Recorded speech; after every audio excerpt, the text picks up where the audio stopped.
صلى الله على محمد صلى الله عليه وسلم. Chapter on sleeping before the Isha prayer if one is overwhelmed by it. Sleep. Narrated Ibn Shihab from Urwa.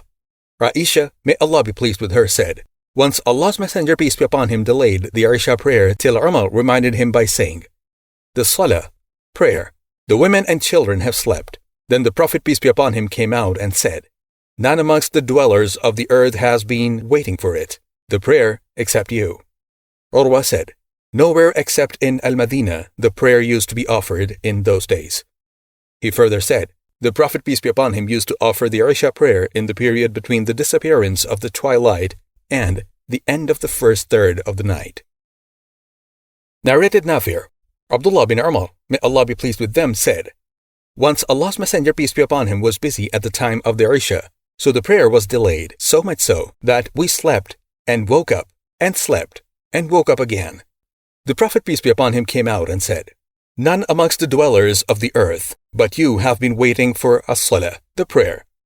Ibn Umar did not find any harm in offering it earlier or in delaying it, unless he was afraid that sleep might overwhelm him and he might miss the prayer.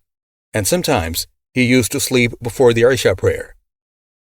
Narrated Ibn Abbas, may Allah be pleased with them, once Allah's Messenger, peace be upon him, delayed the Isha prayer to such an extent that the people slept and got up and slept again and got up again. Then Umar ibn al-Khattab, may Allah be pleased with him, stood up and reminded the Prophet, peace be upon him, of the prayer.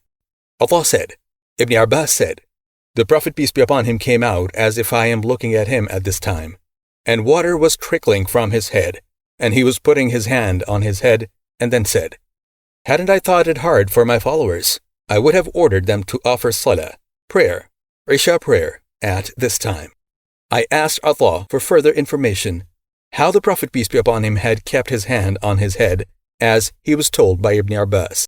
Allah separated his fingers slightly, and put their tips on the side of the head, brought the fingers downwards, approximating them till the thumb touched the lobe of the ear, at the side of the face, at the temple, and towards the beard.